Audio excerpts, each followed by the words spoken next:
Bien des pays alliés de l'Ukraine sont toujours sous le choc après ce qui s'est passé entre Donald Trump, J.D. Vance et le président Zelensky vendredi à la Maison-Blanche à Washington.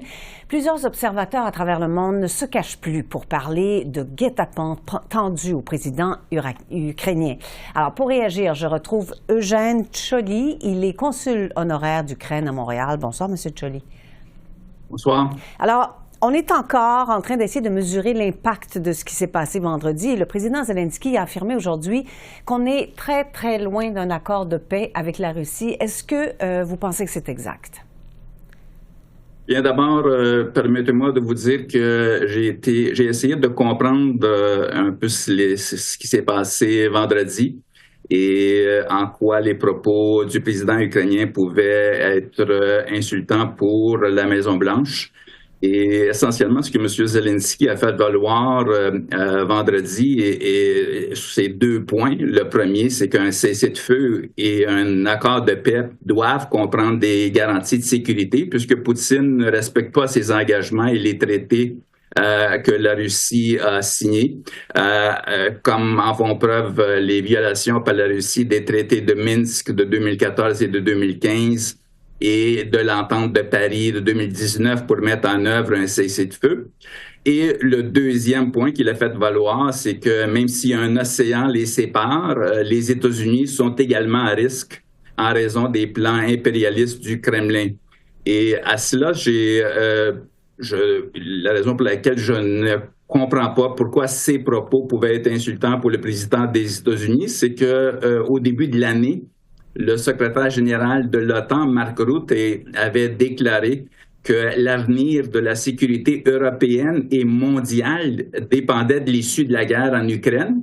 Et il ajoutait qu'il ne savait pas comment ni quand la guerre se terminera, mais qu'il savait que la paix ne durera pas si Poutine obtient gain de cause, car il ira de l'avant. Et nécessairement, aller de l'avant voudrait dire aller plus loin vers un autre pays. Et dès qu'il attaquerait un pays de l'OTAN, ce qui serait certainement le cas dans un avenir dans lequel la Russie aurait gain de cause en Ukraine, et ça provoquerait la Troisième Guerre mondiale. Alors, c'est clair que les propos que le président ukrainien a fait valoir, il ne reflétait que la réalité et ce qui d'ailleurs a été mentionné au début de l'année par le secrétaire général de l'OTAN. Pour ce qui est du propos du président ukrainien, l'effet qu'on est loin, je pense que le président Zelensky a également fait valoir que la semaine dernière, la Russie avait lancé plus de 1050 drones d'attaque, près de 1300 bombes planantes et plus de 20 missiles sur l'Ukraine. Et c'est dans ce contexte-là que quelqu'un qui cherche réellement un cessez-le-feu ou une paix ne fait pas ce genre d'attaque sur un autre pays lorsque des négociations ont lieu sur un cessez-le-feu. Oui, d'autant plus qu'il n'y avait rien d'étonnant dans les déclarations de M. Zelensky. Il avait dit qu'il voulait obtenir des garanties de paix. C'était quelque chose qui était connu bien avant la rencontre. Mais vous venez de dire que le plan impérialiste du Kremlin pourrait amener la Russie à attaquer d'autres pays, incluant les États-Unis. Est-ce que c'est ce que vous semblez dire? Si on regarde l'article 5 du traité de l'OTAN, l'article 5 du traité de l'OTAN qui comprend tous les pays de l'OTAN, dont les États-Unis, indique qu'une attaque contre un pays de l'OTAN est une attaque contre tous les pays de l'OTAN et que tous les pays doivent alors aider le pays qui est victime d'une telle attaque. C'est clair que si la Russie attaque un pays européen membre de l'OTAN, ça exigera que les États-Unis viennent à l'aide de ce pays et c'est clairement, ça sera le déclenchement de la Troisième Guerre mondiale. Oui, encore faut-il que les États-Unis, bien sûr, respectent le traité de l'OTAN. Ça, c'est pas certain au point où on en est en ce moment, à la lumière des déclarations de M. Trump régulièrement sur l'OTAN. Mais dites-moi, on a vu des déclarations qui se sont multipliées sur les réseaux sociaux venant de la Maison-Blanche, notamment, qui en appelaient à la démission du président Zelensky aujourd'hui. Comment vous réagissez à ça? Je pense que c'est le peuple ukrainien qui décide de qui va être à la tête du pays qui s'appelle l'Ukraine. Et le peuple ukrainien a élu dans des élections qui ont été reconnues en 2019, qui ont été reconnues comme des élections démocratiques par l'ensemble de la communauté internationale. Et M. Zelensky continue à jouir de l'appui de la majorité du peuple ukrainien. Alors, je ne vois pas comment quelqu'un peut demander sa démission, outre le peuple ukrainien. Mais dans la façon dont les choses se sont passées. Donc, on a vu vendredi cet affrontement à la Maison-Blanche entre M. Trump, M. Zelensky, le vice-président, M. Vance également.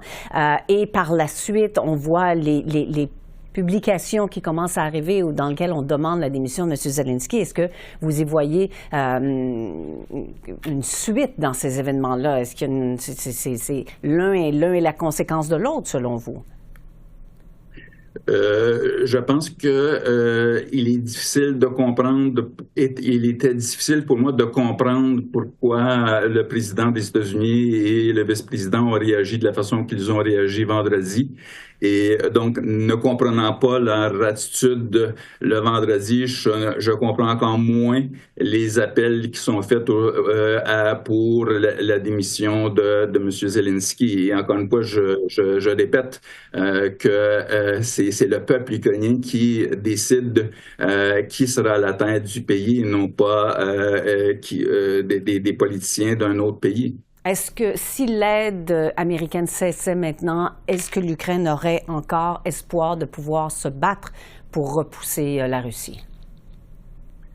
Écoutez, l'Ukraine, au tout début de la guerre, alors que le Kremlin et beaucoup de pseudo-experts de l'Occident pensaient que l'Ukraine offrait 3 jours et que la Russie pourrait conquérir la capitale de l'Ukraine et prendre le contrôle du pays en 3 jours. 3 ans plus tard, l'Ukraine a balayé le mythe à l'effet que la Russie est une superpuissance. Et je pense que avec l'aide des États-Unis, je suis conscient que c'est un problème au moment où on se parle, mais je pense qu'avec l'aide des États-Unis et des pays européens, l'Ukraine va vaincre et assurer une vraie paix qui sera à l'avantage de tous les pays, y compris des États-Unis. Et je pense que les États-Unis vont se rallier à cette position parce qu'il y va de leur intérêt autant que ceux des pays européens et de l'Ukraine. Très bien. Merci, M. Ciurli, d'avoir répondu à nos questions aujourd'hui. Merci beaucoup de m'avoir invité.